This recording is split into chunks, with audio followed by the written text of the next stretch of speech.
नमस्कार दोस्तों, आप देख रहे हैं अतिथि देवो भव कार्यक्रम। सबसे पहले आप सभी का हमारे इस शो में हार्दिक स्वागत है। जिंदगी एक सफर है, रास्ते मुश्किल ही सही, हौसला गर हो बुलंद तो मंजिलें फिर दूर नहीं। दोस्तों, हम सब जानते हैं कि जीवन को एक सफर कहा गया है। जीवन को संघर्ष कहते हैं, जीवन को चुनौती भी कहते हैं। आइए आज आपके बीच एक ऐसे ही मिसाल आपके सामने पेश कर रहा हूं, जिन्होंने चलते चलते माउंट एवरेस्ट की शिखर तक फतह हासिल करके आज हमारे बीच पहुंचे हैं, जिनका नाम है दिलीप सिंह शेखावत जी। तो आइए बिना विलंब किए मैं आपसे रूबरू कराता हूं। स्वागत करते हुए दिलीप जी, आपका बहुत बहुत स्वागत है हमारे इस मंच में। ओम शांति। माउंट आबू में आप आए हैं, पहली बार आए हैं, जी। है ना? यस, कैसा लग रहा है आपको? बहुत अच्छा लग रहा है। मुझे ऐसा लग रहा है कि ये कोई स्वर्ग जैसी फीलिंग है। और जो आज एनर्जी मुझे डायमंड हॉल में मिली स्टेज पे जाकर, उसको मैं किसी भी गुड। चीज़ से बयान नहीं कर सकता कि एवरेस्ट भी छोटा है उसके सामने। वाह वाह ये तो एवरेस्ट तो हिमालय पर्वत का वो शिखर, लेकिन यहाँ तो परमात्मा के जो ज्ञान का मेडिटेशन के आधार पे तो उससे बिल्कुल, ऊपर की बात है। बिल्कुल। आपके पास दोनों शक्ति है ना, आप ब्रह्मा कुमारी से भी जुड़े हुए हैं, हाँ है जी, ना? हाँ जी। आप सबसे पहले तो हम जानना चाहेंगे दिलीप जी कि आपका बचपन कैसा रहा, कहाँ बीता और किस तरह का विचारधारा के साथ आप अपने जीवन को आगे बढ़ा रहे सो मेरे फादर बॉर्डर सिक्योरिटी फोर्स में एज ए इंस्पेक्टर थे, हैं? और उनकी ट्रांसफ़र हर साल ही कहीं ना कहीं हो जाती थी। तो मेरा बचपन ऑलमोस्ट पूरा इंडिया ट्रैवल करने में निकला। हम्म, हम्म, और ये इस चीज़ ने मुझे अपॉर्चुनिटी दी हर हम्म, स्टेट को, हर कल्चर को लर्न करने की और वैल्यूज़ को ग्रैब करने की। इसी बीच मेरा जंगल के साथ अटैचमेंट हो गया, क्योंकि हम हम्म, कई रिमोट एरियाज़ में जब फादर्स की ट्रांसफ़र थी, हम्म, तो हम चल के जाते थे स्कूल। हम्म, और वही नेचर के साथ अटैचमेंट जब मैं हम्म, बड़ा हुआ, और जब हम्म, मैंने जॉब की पहली, तो हम्म, वहाँ बच्चों को हम्म। एंगेज करना होता था। कहाँ जॉब किए पहले? मैंने दशमेश एकेडमी अनंतपुर साहिब में अच्छा। एज ए टीचर जॉब की। हम्म, तो वहाँ बच्चों हम्म, को एंगेज करना होता था और हाइक्स पे ले जाना होता था। हम्म, तो वो बीइंग यंग मेरे को बहुत हम्म, अच्छा लगता था। हम्म, और कराते कराते एक बार माउंटेनियर राजीव शर्मा जी हमारे हम्म। स्कूल में एड्रेस करने आए। अच्छा। उन्होंने मुझे बुलाकर बोला कि आप इतना हाइकिंग करते हो, हम्म। माउंटेनियरिंग कोर्स क्यों नहीं ट्राई करते। अच्छा अच्छा। तो प्रिंसिपल ने उसी टाइम अप्रूव कर दिया कि आप अच्छा। जाओ करके आओ। आपकी एक्टिविटीज को देख हाँ, करके मेरी उनको लगा। एक्टिविटीज़ और अच्छा। फिटनेस को देख के। हम्म, हम्म, और जब मैं वहाँ गया तो हम्म, वो मेरे लिए टर्निंग पॉइंट था कि हम्म, जितना एक्सपोजर हम्म, माउंटेन्स से वहाँ हुआ, हम्म, एक महीना हम्म, माउंटेन्स पे रहे। हम्म, और वापस आकर मैंने वही चीज़ बच्चों पे अप्लाई की, और फर्स्ट स्कूल बनाया था हमने हम्म, अपने स्कूल को हम्म। 6,000 मीटर पीक करने के लिए। अच्छा। जी, फिर हर साल हम उनको ट्रेनिंग के लिए भेजते थे। हम्म, उसी बीच मुझे यादविंद्रा पब्लिक स्कूल से हम्म, आ गया था कॉल कि आप हम्म, जो सैलरी बोलोगे हमें हम्म। माउंटेनियरिंग स्टार्ट करनी है अपने स्कूल में। अच्छा अच्छा। तो मैं और मेरे मिसेस हम्म, दोनों ही वहाँ ट्रांसफ़र हो गए थे। हम्म, लेकिन इन द मीन टाइम हमने कनाडा के लिए अप्लाई किया हुआ था। हम्म, लेकिन एवरेस्ट चढ़ने का ड्रीम उस टाइम से ही हम्म, बीज जो है वो पैदा हो गया था। हम्म, और कनाडा जब पहुँचे तो लाइफ इतनी बिजी चलती है वहाँ कि 2 साल जाके पढ़ना पड़ा यूनिवर्सिटी में, अपने आप अच्छा। को अपग्रेड करना पड़ा। हम्म, फिर वहाँ मैंने स्पेशल एड हम्म, टीचर की कोर्स हम्म, किया, हम्म। और उसके बाद कैनेडियन आर्मी को ज्वाइन किया। अच्छा। तो आज की डेट में मुझे वही जॉब में हूँ मैं, और हम्म, बहुत इन्जॉय करता हूँ अपनी हम्म। लाइफ को और अभी हॉबी आप को। कनाडा में जो आर्मी में ज्वाइन किए हुए हैं, हाँ जी। तो ये जो आप माउंट एवरेस्ट में जो आप फतह हासिल की, वहाँ से यहाँ आके या कहाँ पर वो आपने किया है वो माउंट एवरेस्ट पर? तो ये तो बेस तो मेरा हम्म, यहीं से बना हुआ था। India side. हाँ हम्म, जी। हम्म, लेकिन मैं वापस इंडिया भी आया, क्योंकि वहाँ हम्म, इतने हम्म। ऊंचे हिमालय नहीं हिमालय है। पर्वत नहीं है। अच्छा। तो मैंने कारगिल एरिया में क्लाइम किया, मैंने मैक्सिको में अच्छा। क्लाइम किया, मैंने हम्म, कैनेडियन हम्म। रॉकीज़ में क्लाइम किया। अच्छा। उसके बाद एंडीज़ में किया, हम्म, एल्प्स में किया। तो हम्म। ये 16 साल की जर्नी थी, अच्छा। जिसको हम्म, फाइनल शेप जो है हम्म। ज्ञान में आने के बाद ही मिला। अच्छा, ब्रह्मा कुमारी क्योंकि के ज्ञान में ज्ञान में आने के आप। बाद, अच्छा। क्योंकि मेरे थॉट्स क्लियर हो गए, मेरे हम्म, गोल्स क्लियर हो गए। वो हम्म, मेडिटेशन हम्म, ने जब मेरे को हम्म, वो पावर दी कि मैं बिल्कुल हम्म, क्लियरली डिसीजन ले सकूं, जो कि मेरे लिए बहुत मुश्किल था हम्म, उस टाइम में डिसाइड करना। तो हम्म, ये एक बहुत बड़ा ट्रांसफॉर्मेशन था मेरे लिए, हम्म, कि मैं अपने हम्म, गोल्स क्लियरली हम्म, डिसाइड कर सकता था। तो ब्रह्मा कुमारीज में इंडिया में आप कहाँ से बिलोंग करते हैं वैसे? मैं पिलानी से ही हूँ। पी पिलानी, राजस्थान। पिलानी, राजस्थान हाँ में। जी। तो ये कब से ब्रह्मा कुमारीज के टच में आया? तो ये 2018 में जब मेरे हम्म, मदर की एक्सीडेंटली डेथ हो गई थी स्ट्रोक से, अच्छा, तो मुझे कनाडा से आना पड़ा। और क्योंकि ये ट्रॉमा था मेरे लिए, तो इसलिए पापा मेरे जो ज्ञान में थे, उन्होंने मुझे उस चीज़ में लगाया कि मेरे साथ बैठो और ये मेडिटेशन करो। तो उस चीज़ ने मुझे हीलिंग करने में हेल्प की। ये दूसरा ट्रांसफॉर्मेशन था मेरे लिए कि वो ट्रॉमा से जो मेरी हीलिंग हुई, उसने मुझे इतना एम्पावर किया कि जो माँ ने सिखाया है, जो वैल्यूज़ दिए हैं, उसको मैं फॉलो करके उनकी लाइफ जी सकता हूँ। तो वो मेरे आदर्श रहे और मेडिटेशन के थ्रू मेरी हीलिंग हुई और नेक्स्ट चीज़ों पे मैं फोकस कर सकता। वाह, तो बहुत जज्बा आपके अंदर। माउंट एवरेस्ट पे आप चढ़े कब? चढ़े मैं 2019 सबसे? में चढ़ा। 2019 हाँ में। जी। सो 2018 में मदर के इंसिडेंट होने के बाद ज्ञान पापा ने मेरे को डेली बात करता हूँ मैं उनसे, तो उन्होंने मुझे इस चीज़ की हर रोज़ मुरली भेजनी, ज्ञान देना और बताया कि आप किस तरह से मेडिटेशन करके आप अपने जो गोल्स को सेट कर सकते हो और बाबा से रिक्वेस्ट कर सकते हो, अपना रूट सेव कर सकते हो और नेचर के साथ इंटरेक्ट करके अपने आप को जो सक्सेस देख सकते हो। तो उनका यही था कि जीत तो पक्की है क्योंकि बाबा साथ है। पहले से कॉन्फिडेंस हाँ, तो पूरा। वो मुझे तैयार कर दिया था उन्होंने पूरा उस हिसाब से कि एक तरह से उन्होंने मुझे ये कोर्स पहले ही करा दिया था। हाँ, मन कहते हैं ना कि अगर लक्ष्य ऊंचा हो, विचार ऊंचा हो, तो पहले मन पहुंच जाता है वहाँ। हाँ, मुझे लगता है माउंट एवरेस्ट में पहले ही आपका मन पहुंच चुका था। तन तो सिर्फ मन खींचता गया, और ये तो बहुत अच्छी बात। दिलीप जी, आप ऐसा जब शुरुआत किए होंगे, है ना, वहाँ जाने से पहले, माउंट एवरेस्ट में जाने से पहले, तो रास्ते में ना जाने कितने पानी, पहाड़, पत्थर और कई ऐसे चैलेंजेस आए होंगे। कैसे फाइट किया आपने उसको? देखिए मेरा बिल्कुल रूटीन है, मैं 4 बजे उठ के मेडिटेशन करता हूँ और मैंने वो वहाँ एवरेस्ट बेस कैंप पे भी किया। हर रोज़ उठ के सुबह कि मैं अपने आप को सरेंडर करता हूँ माउंटेन्स के सामने, और जो भी होगा ये बाबा की मर्ज़ी है। मैं अपने फ़र्ज़, अपने कर्म करूँगा और बाकी जो होगा, लेकिन हर हर हर मुश्किल में मेरा साथ दिया। और जो सबसे मुश्किल पार्ट था, जो समिट पुश था, वहाँ मैंने बाबा को महसूस किया, जब जहाँ क्लाइंबर सबसे वीक कंडीशन में होते हैं, जहाँ किसी को नहीं मालूम कि अगले 36 घंटे में क्या होने वाला है उनके साथ। मैंने सुना कि वहाँ ऑक्सीजन लेवल भी बहुत कम होता है वहाँ ना? 33% ऑक्सीजन लेवल होता अच्छा। है, जो कि कोई भी लाइफ वहाँ सस्टेन नहीं कर सकती उस एल्टीट्यूड पे। तो वहाँ आप डिहाइड्रेटेड होते हो, वहाँ आप इतनी फटीग कंडीशन में हेलुसिनेट करने वाली स्टेज पे होते हो, जो लास्ट स्टेज होती है। उसके बाद आप स्लीप डिप्राइव्ड, 3 दिन से सोए नहीं हो, आप चलते ही जा रहे हो कंटिन्यूसली, और बॉडी इतनी वीक हो जाती है कि अब मिनट बाय मिनट आपकी बॉडी जो है वो डेथ होती जा रही है। तो उस टाइम में उन शक्तियों का वहाँ महसूस करना अपने शरीर में कि मेरे साथ कोई पावर जुड़ गई है वहाँ आकर, उस चीज़ ने मुझे इतना स्ट्रॉन्ग बना दिया कि मुझे ऐसा कुछ लगा ही नहीं कि मैं वीक हूँ या मेरे को कहीं रुकना है।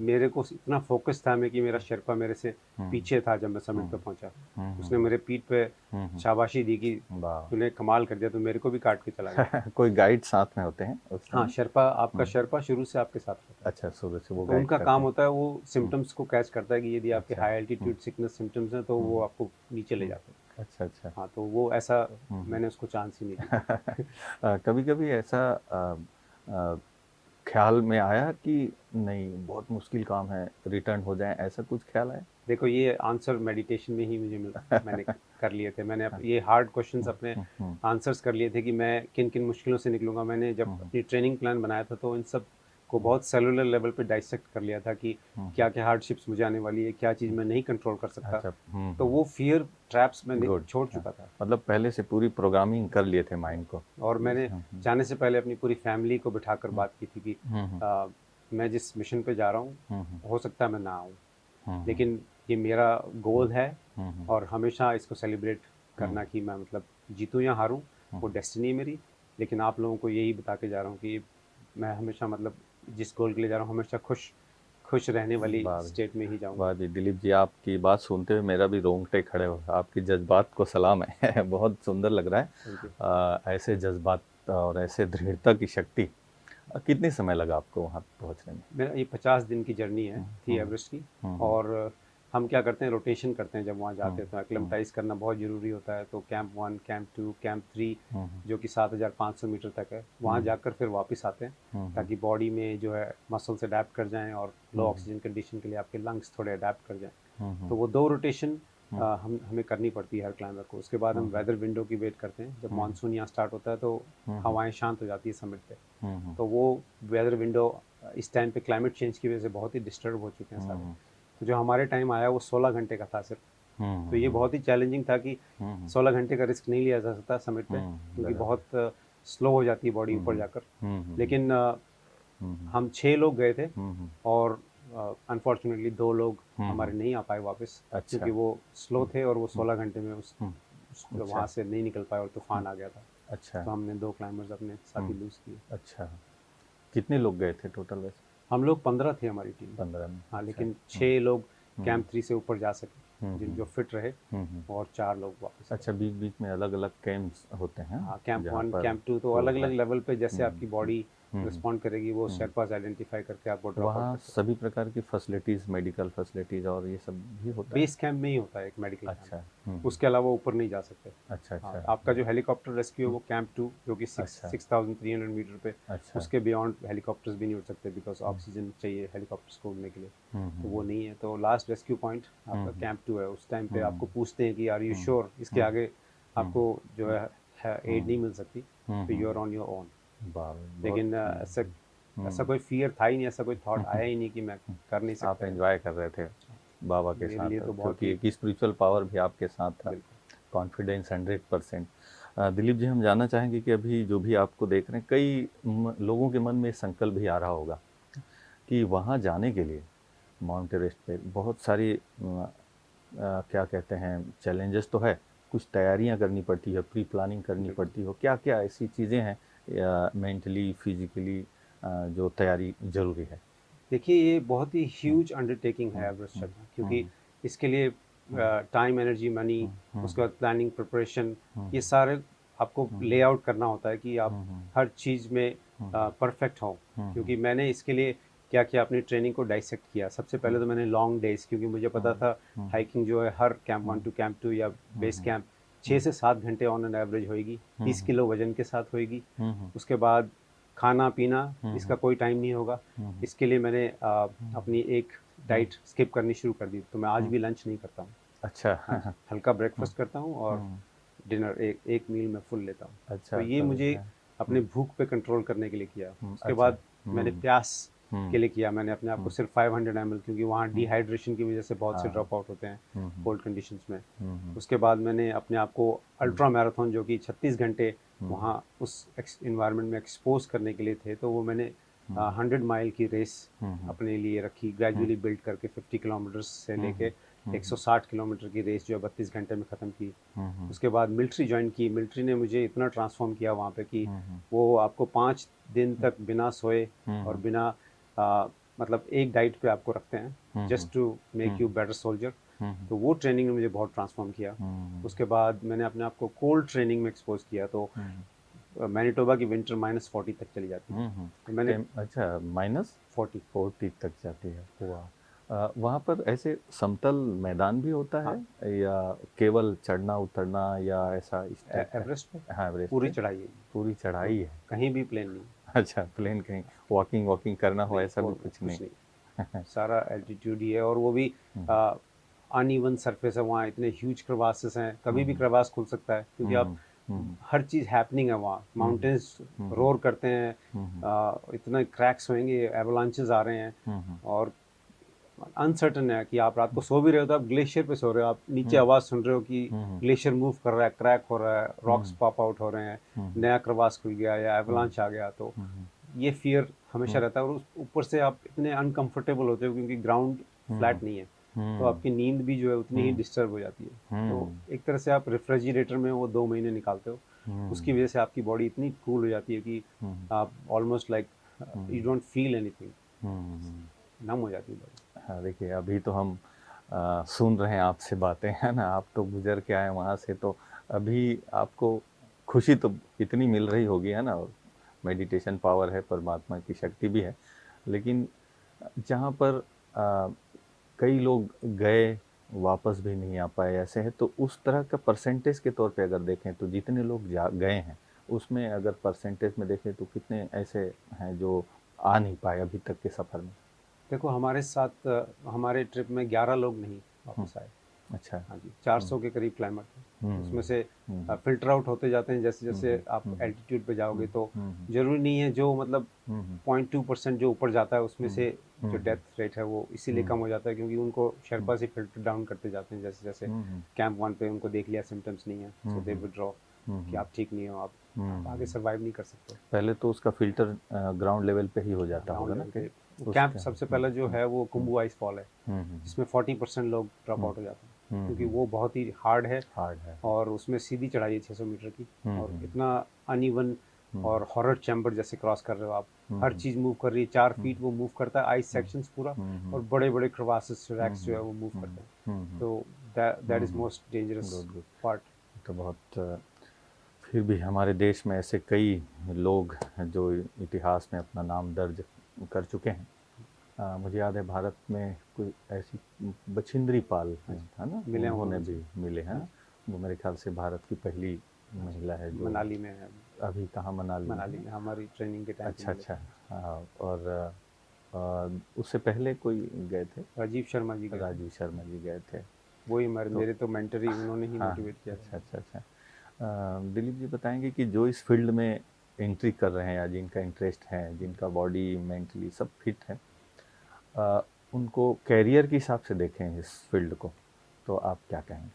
आई थिंक बनाया जा सकता है hmm, career. Hmm, it's you know, यदि आपका माइंड सेट हम्म, एथलेटिक है, हम्म, आप टाइम निकाल सकते हो, और हम्म, एक फिजिकल फिटनेस का स्टैंडर्ड आपको और एक रूटीन रखना पड़ेगा। आई थिंक हम्म, जो मेरी जो प्रिंसिपल्स थे वो सेल्फ डिसिप्लिन और कमिटमेंट था कि हम्म, आप एक ट्रेनिंग प्लान को आपको फॉलो ही करना पड़ेगा no matter hmm, what. There hmm, ऐसे डेज आएंगे जब आप को हम्म, टेम्पटिंग होएंगे जैसे रेस्ट करना। तो मेरा जो स्केड्यूल था उसमें मैंने अपने लिए पनिशमेंट रखी थी कि हम्म, जब भी मुझे ऐसी थॉट आएगी कि मुझे आज ठंड बहुत है हम्म, या आज गर्मी बहुत है, हम्म, और मैंने वही दिन अपने हम्म, एज ए स्टार मार्क किए थे कि यही हम्म, मेरे बेस्ट ट्रेनिंग डेज हैं। हम्म, और उसने मेरा माइंडसेट चेंज किया कि मैंने उन उन डेज़ में लॉन्ग रन्स रखी, उन हम्म, डेज़ में अपने आप को एक्सपोज़ किया, चाहे भारी बारिश है, चाहे हम्म, भारी तूफ़ान है, हम्म, अपने आप को, क्योंकि हम्म, वहाँ जब आप नेचर में जाओगे तो आपको हम्म, आपके हिसाब से थोड़ी चलेगा। आज तो हम्म, हमने फ़ोन देखा और हम्म। अपना माइंडसेट चेंज कर लिया। वहाँ तो फोन भी नहीं चलता कुछ नहीं होगा चलता वहाँ पे, वहाँ सिर्फ नेचर, नेचर के साथ ग्राउंड कनेक्ट डिक्टेट्स। होना पड़ेगा, हाँ। नेचर के साथ कनेक्ट हो गए, हम्म, सरेंडर हो गए, हम्म। नेचर भी आपको वापस सप्लाई सिर्फ करता अब गॉड दिख नजर है। आता है बिल्कुल, सीधा बिल्कुल। सीधा आप कनेक्ट कर सकते हो कनेक्ट कर डायरेक्ट। सकते हैं डायरेक्ट बस है वही वेरी गुड। कनेक्शन मैंने वही अपना पक्का कनेक्शन किया ये इन चीज़ों से। ये बहुत स्पेशल सबसे आपको इस बात पे अलग भी करता है कि, और वेजिटेरियन होना ये बिल्कुल। भी एक क्या सभी लोग वेजिटेरियन ही होते हैं वहाँ जो जाते हैं, नहीं, या ऐसा नहीं है, ऐसा वो नहीं? तो अलग-अलग कंट्रीज़ से हम्म, होते हैं, तो सबका डाइट अपना ट्रेनिंग अलग प्लान अलग। होता है। हम्म, लेकिन I think vegetarian is hmm, very good diet कि हम्म, आप, इतनी रिसर्च की जा चुकी है अब, हम्म, जितने भी एथलीट्स हैं वो सब स्विच कर रहे हैं वेजिटेरियन में। तो हम्म। इसके बारे में भी मैंने कई लेक्चर बल्कि सुने। हाँ, बल्कि वेजिटेरियन में एक ज़्यादा फिजिकली पावर भी स्ट्रांग हो जाता है प्लांट ना। प्रोटीन, उस पे प्लान हाँ। फोकस आजकल जो हम्म, रिसर्च चल रही है वो इसी हम्म, पे चल रही है। तो हम्म, काफ़ी हम्म, रनर्स जो हैं वो स्विच कर रहे हैं इस तरफ। दिलीप जी बताएं कि इसके लिए जैसे कि आप बता रहे हैं कि ये सारे चैलेंजेस और ये सब तो है, एक करियर के हिसाब से भी इसको देखा जा सकता है। इसमें प्राइमरी तौर पे योग्यताएं क्या क्या होनी चाहिए इसमें अगर हम किसी को एंट्री करना हो?